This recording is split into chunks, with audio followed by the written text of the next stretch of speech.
पिता शिव आए हैं, हम बच्चों से मिलन मनाए।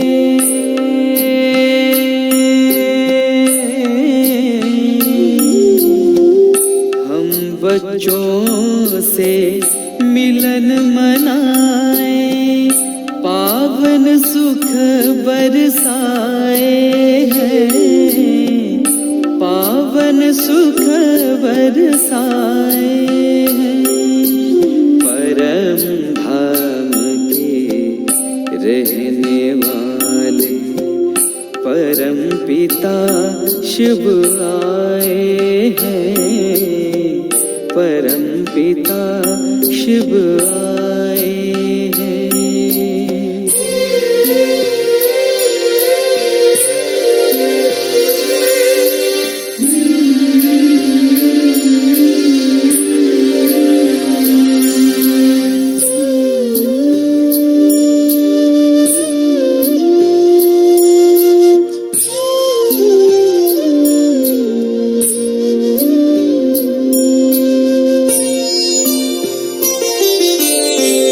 ज्ञान का सागर ज्योति बिंदु वो सृष्टि सृजनहार है।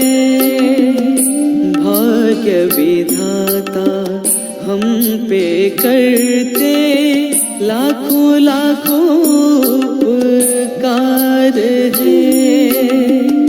अपनी शक्ति समेट कर वो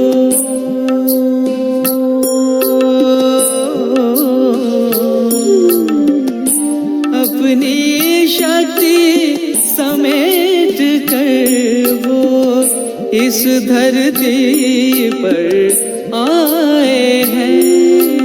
परम धाम के रहने वाले परम पिता शिव आए हैं, परम धाम के रहने वाले परम पिता शिव आए हैं।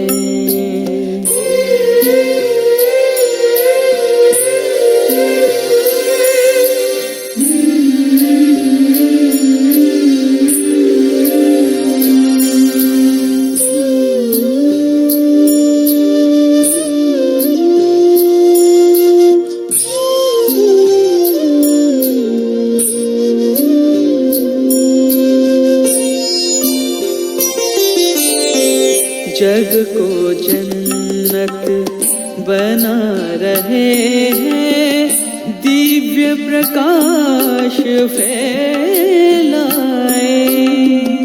सुख शांति की किरणों से वो जग ये नया बनाए। एक वो आनंद भरा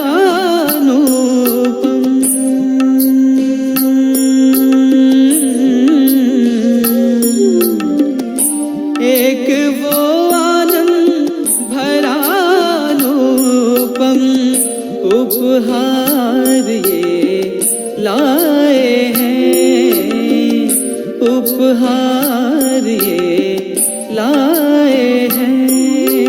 परम धाम के रहने वाले परम पिता शिव आए हैं, परम धाम के रहने वाले परम पिता शिव आए हैं।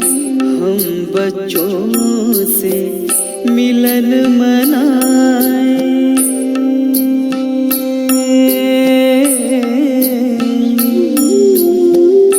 हम बच्चों से मिलन मनाए, पावन सुख बरसाए हैं। परम धाम के रहने वाले परम पिता शिव आए हैं, परम पिता शिव आए हैं, परम पिता शिव आए हैं।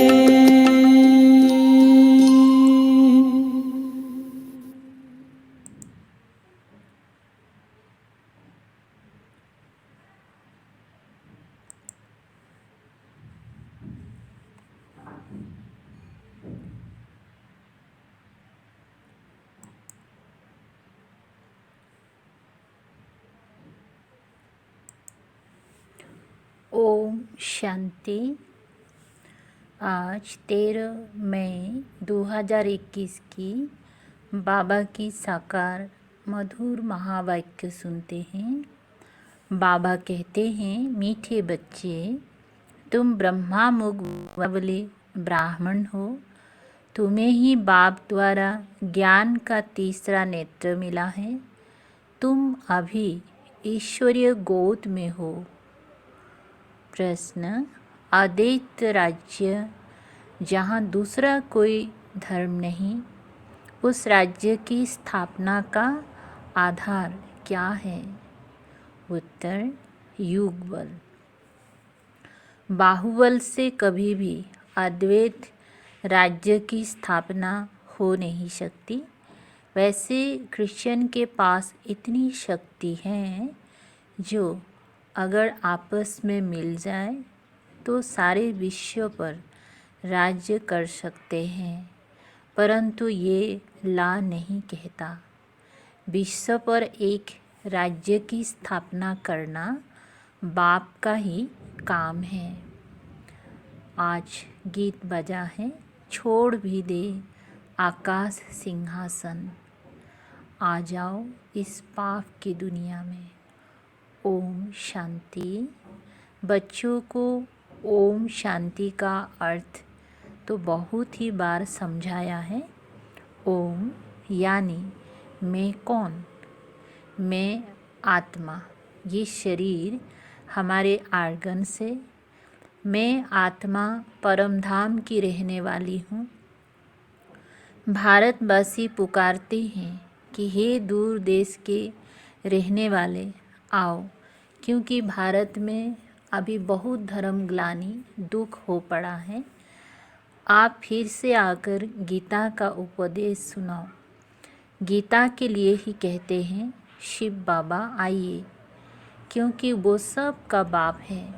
कहते हैं भारतवासियों पर फिर से परछाया पड़ा है माया रूपी रावण का, इसीलिए सब दुखी पतित हैं।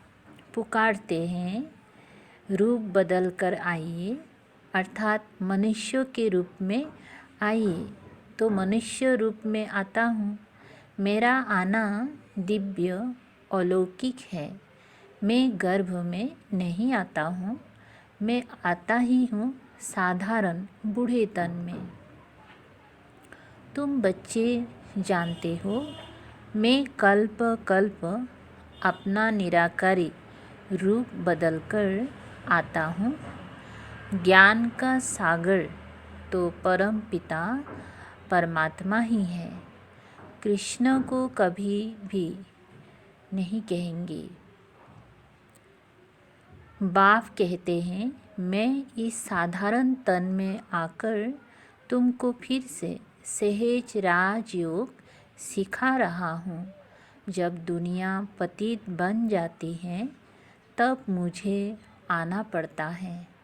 कलयुग से सतयुग बनाने मैं आता हूँ।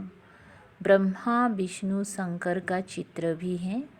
ब्रह्मा द्वारा स्थापना, शंकर द्वारा विनाश और फिर विष्णु द्वारा पालना। ये लक्ष्मी नारायण विष्णु के दो रूप है। ये तुम बच्चे जानते हो। बाबा फिर से रूप बदल कर आया है। वो हमारा सुप्रीम बाप भी हैं, सुप्रीम टीचर भी हैं, सुप्रीम गुरु भी हैं। और गुरु लोगों को सुप्रीम नहीं कहा जाता है। ये तो बाप, टीचर, गुरु तीनों हैं। लौकिक बाप तो बच्चे की पालना कर फिर उनको स्कूल में भेज देते हैं। कोई बिरला होगा जो बाप टीचर भी होगा। ये कोई कह ना सके। सब आत्माएं मुझे पुकारती हैं, गॉड फादर कहती हैं, तो वो आत्मा का फादर हो गया। ये गीत भी भक्ति मार्ग का है। सतयुग में तो माया होती ही नहीं। जो पुकारना पड़े वहाँ तो सुख ही सुख है। तुम जानते हो 5000 बरस का चक्र है। आधा कल्प सतयुग त्रेता दिन, आधा कल्प द्वापर कलयुग रात। तुम ब्रह्मा मुख बंसावली ब्राह्मण हो। ब्रह्मा का अथवा तुम ब्राह्मणों का ही रात दिन गाया जाता है। दिन और रात का ज्ञान भी तुम बच्चों को है। लक्ष्मी नारायण को ये ज्ञान नहीं। अभी तुम संगम पर हो। जानते हो अभी भक्ति मार्ग पूरा हो, दिन उदय होता है। ये ज्ञान अभी तुमको बाप द्वारा मिला है। कलयुग में व सतयुग में ये ज्ञान किसी को भी होता नहीं। इसीलिए आया जाता है ब्रह्मा का दिन, ब्रह्मा की रात। तुम अभी सूर्यवंशी, चंद्रवंशी राज्य पाने का पुरुषार्थ कर रहे हो। फिर आधा कल्प के बाद तुम राज्य गंवाते हो। ये ज्ञान तुम ब्राह्मणों के सिवाय कोई को नहीं है। तुम देवताएं बन जाएंगी, फिर ये ज्ञान रहेगा नहीं। अभी है रात्रि, शिवरात्रि भी गाई जाती है। कृष्ण की भी रात्रि कहते हैं, परंतु उसका अर्थ नहीं समझते। शिव की जयंती अर्थात शिव का रीइंकार्नेशन होता है। ऐसे बाप का दिवस कम से कम 1 मास मनाना चाहिए।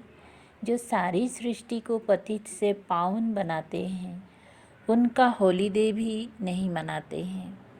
बाप कहते हैं मैं सबका लिबरेटर हूँ, गाइड बन सबको ले जाता हूँ। अभी तुम पुरुषार्थ करते हो राजयोग सीखने का। बाप तुमको ज्ञान का तीसरा नेत्र दे रहे हैं। आत्मा का रूप क्या है ये भी किसी को पता नहीं है। बाप कहते हैं तुम आत्मा ना अंगुष्ठे मिसल हो, ना अखंड ज्योति मिसल हो। तुम तो स्टार हो, बिंदी मिसल। मैं भी आत्मा बिंदी हूँ, परंतु मैं पुनर्जन्म में नहीं आता हूँ। मेरी महिमा ही अलग है। मैं सुप्रीम होने के कारण जन्म मरण के चक्र में नहीं आता हूँ। तुम आत्माएं शरीर में आती हो तो 84 जन्म लेती हो। मैं इस शरीर में प्रवेश करता हूँ। ये लून लिया हुआ है। बाप समझाते हैं तुम भी आत्मा हो, परंतु तुम अपने को रियलाइज नहीं करते हो कि हम आत्मा हैं। आत्मा ही बाप को याद करती है, दुख में हमेशा याद करते हैं। हे भगवान, हे रहम दिल बाबा, रहम करो। रहम मांगते हो क्योंकि वो बाप ही नॉलेजफुल, ब्लिसफुल, प्यूरिटीफुल हैं। ज्ञान में भी फूल है, ज्ञान का सागर है। मनुष्य को ये महिमा दे नहीं सकते हैं। सारी दुनिया पर ब्लिस करना ये बाप का ही काम है। वो है रचयिता, बाकी सब है रचना। क्रिएटर रचना को क्रिएट करते हैं।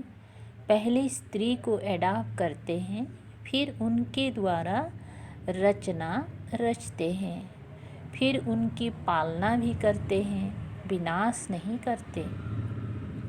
ये बेहद का बाप आकर स्थापना, पालना, विनाश कराते हैं। आदि सनातन देवी देवता धर्म की पालना कराते हैं। सतयुग आदि में फट से राजधानी स्थापन हो जाती है और धर्म वाले तो सिर्फ अपना अपना धर्म स्थापन करते हैं।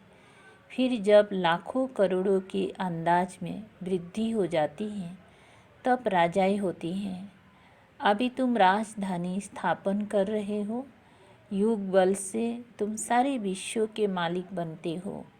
बाहुबल से कभी कोई विश्व पर राजाई कर नहीं सकता।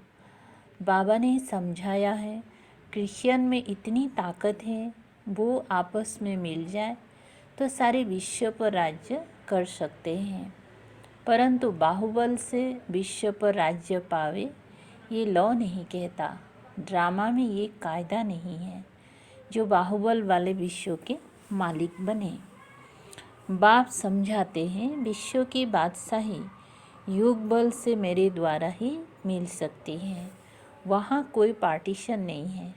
धरती आकाश सब तुम्हारे होंगे। तुमको कोई टच नहीं कर सकता। उनको कहा जाता है अद्वैत राज्य। यहाँ है अनेक राज्य। बाप समझाते हैं, 5000 बरस बाद तुम बच्चों को यह राजयोग सिखाता हूँ। कृष्ण की आत्मा अब सीख रही है। कृष्ण पहला नंबर प्रिंस था। वो इस समय 84 जन्म के अंत में आकर ब्रह्मा बने हैं।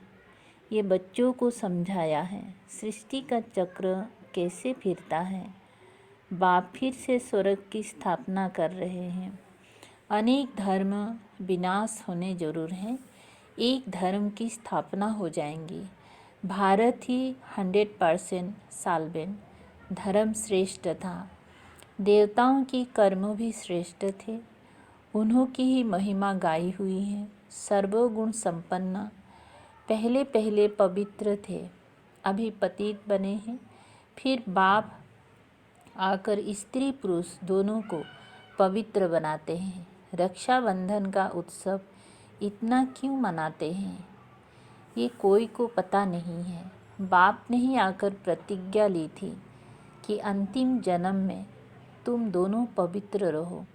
सन्यासियों का तो धर्म ही अलग है, ज्ञान भक्ति और वैराग यह तुम्हारे लिए है। तुमने देखा होगा पादरी लोग चलते हैं तो आंखें एक तरफ रहती हैं और किसी की तरफ देखते नहीं। नन्स होती है ना, अब वो तो क्राइस्ट को याद करती हैं। कहते हैं क्राइस्ट गॉड का बच्चा था। तुम्हारा कोई सफ़ेद कपड़े आदि से कनेक्शन नहीं है। तुम तो आत्मा हो, नन बट वन। एक को ही याद करना है। सच्ची नन्स तो तुम हो। तुमको वर्षा उस बाबा से मिलना है। उनको याद करेंगी तभी विक्रम विनाश होंगी। इसलिए बाप का फरमान है, मामी को याद करो। आत्मा का निश्चय न होने के कारण नन्स फिर क्राइस्ट को याद करती हैं। गॉड कौन है ये नहीं जानते। भारतवासी जो पहले पहले आते हैं वही नहीं जानते हैं। लक्ष्मी नारायण को ये सृष्टि का ज्ञान थोड़े ही है ना, वो त्रिकालदर्शी हैं। त्रिकालदर्शी तुम ब्राह्मण बनते हो। तुमको कौड़ी से बदल हीरे जैसा बाप बनाते हैं। अब तुम ईश्वरीय गोद में हो।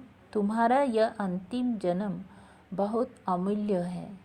भारत की खास, दुनिया की आम। तुम रूहानी सेवा करते हो। बाकी वे तो है जिस्मानी सोशल वर्कर्स। तुम हो रूहानी। तुमको सिखाने वाला सुप्रीम रूह है। हर एक आत्मा को बोलो, बाप को याद करो। बाप को ही पतित पावन गाया जाता है। तुमको गिरने में 84 जन्म लगते हैं, फिर चढ़ने में 1 सेकेंड लगता है। ये तुम्हारा इस मृत्यु लोक का अंतिम जन्म है। मृत्यु लोक मुर्दाबाद, अमर लोक जिंदाबाद होना है। इसको अमर कथा कहा जाता है। अमर बाबा आकर तुम अमर आत्माओं को अमर युग में ले चलने के लिए अमर कथा सुनाते हैं। बाप कहते हैं, अच्छा और बातें भूल जाते हो तो सिर्फ अपनी को आत्मा निश्चय कर मुझ एक बाप को याद करो। बुद्धि का योग मेरे साथ लगाओ तो तुम्हारे पाप भस्म हो और तुम पुण्य आत्मा बन जाएंगी। तुम मनुष्य से देवता बनते हो, ये नई बात नहीं है। 5000 बरस बाद बाप आकर तुमको वर्षा देते हैं, रावण फिर श्राप देते हैं। ये है खेल। भारत की ही कहानी है। ये बातें बाप ही समझाते हैं, कोई भी वेद शास्त्र आदि में नहीं है। इसीलिए गॉड फादर को ही नॉलेजफुल, पीसफुल, ब्लिसफुल कहा जाता है। तुमको भी आप समान बनाते हैं। तुम भी पूज्य थे, फिर पुजारी बनते हो। आपे ही पूज्य, आपे ही पुजारी। ये भगवान के लिए नहीं है, तुम भारतवासियों की बात है। तुम पहले सिर्फ एक शिव की भक्ति करते हो, अव्यभिचारी भक्ति की, फिर देवताओं की भक्ति शुरू की, फिर नीचे उतरते आए। अब फिर से तुम देवी देवता बन रहे हो। जो थोड़ा पढ़ते हैं वो प्रजा में चले जाएंगे, जो अच्छी रीति पढ़ते पढ़ाते हैं वो राजाई में आएंगे। प्रजा तो ढेर बनती हैं, एक महाराजा की लाखों करोड़ों के अंदाज में प्रजा होगी। तुम पुरुषार्थ करते ही हो। कलप पहले माफी। पुरुषार्थ से पता पड़ जाता है कि माला में कौन कौन आने वाले हैं। प्रजा में भी कोई गरीब, कोई साहूकार बनते हैं। भक्ति मार्ग में ईश्वर अर्थ दान करते हैं। क्यों ईश्वर के पास नहीं है क्या? क्यों ईश्वर के पास नहीं है क्या? या तो कहते हैं कृष्ण अर्पणम, परंतु वास्तव में होता है ईश्वर अर्पणम। मनुष्य जो कुछ करते हैं उनका फल दूसरे जन्म में मिलता है, एक जन्म के लिए मिल जाता है। अब बाप कहते हैं मैं आया हूँ हमको 21 जन्मों का वर्षा देने। बाबा इस समय हम बच्चों को 21 जन्म का वर्षा देने आया। मेरे अर्थ डायरेक्ट कुछ भी करते हो तो 21 जन्म के लिए उसकी प्राप्ति तुमको हो जाती है। करते हो तो एक जन्म के लिए अलग काल का सुख मिल जाता है। बाप समझाते हैं ये तुम्हारा सब मिट्टी में मिल जाना है, इसलिए इसको सफल कर लो। तुम ये रूहानी हॉस्पिटल कम यूनिवर्सिटी खुलते जाओ, जहाँ से सब एवर हेल्दी एवर वेल्दी बनेंगी। इनसे बहुत इनकम होती है। युग से हेल्थ और चक्र को जानने से वेल्थ। तो घर घर में ऐसी यूनिवर्सिटी कम हॉस्पिटल खुलते जाओ।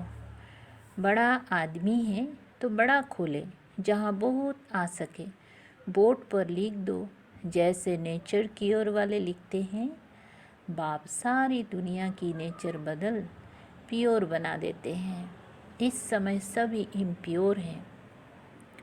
सारी दुनिया को एवर हेल्दी एवर वेल्दी बनाने वाला बाप है, जो अब तुम बच्चों को पढ़ा रहे हैं। तुम हो मोस्ट स्वीट चिल्ड्रेन। अच्छा, मीठे मीठे सिकल थे बच्चों प्रति मात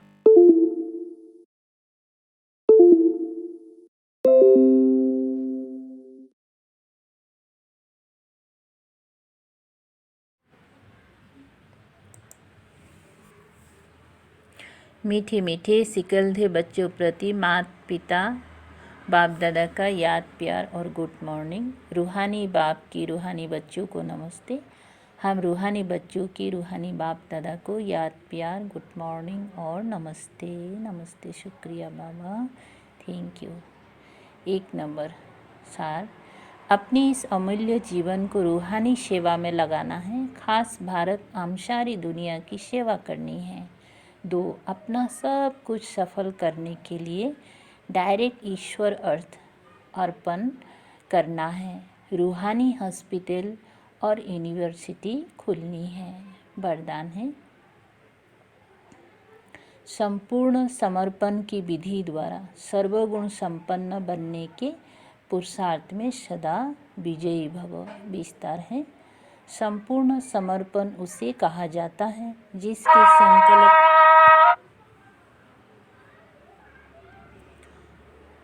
संपूर्ण समर्पण उसे कहा जाता है जिसके संकल्प में भी बॉडी कॉन्शियस ना हो, अपने देह का भान भी अर्पण कर देना। मैं फलानी हूँ, ये संकल्प भी अर्पण कर संपूर्ण समर्पण होने वाले सर्वगुणों में संपन्न बनते हैं। उनमें कोई भी गुण की कमी नहीं रहती। जो सर्व समर्पण कर सर्वगुण संपन्न व संपूर्ण बनने का लक्ष्य रखते हैं, तो ऐसे पुरुषार्थियों को बाप दादा सदा विजयी भव का वरदान देते हैं। स्लोगन: मन को वश करने वाले, मन को वश में करने वाला ही मनमना भाव रह सकता है। मन को वश में करने वाला ही मनमना भाव रह सकता है। अच्छा, ओम शांति। शुक्रिया बाबा, थैंक यू।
Rose soon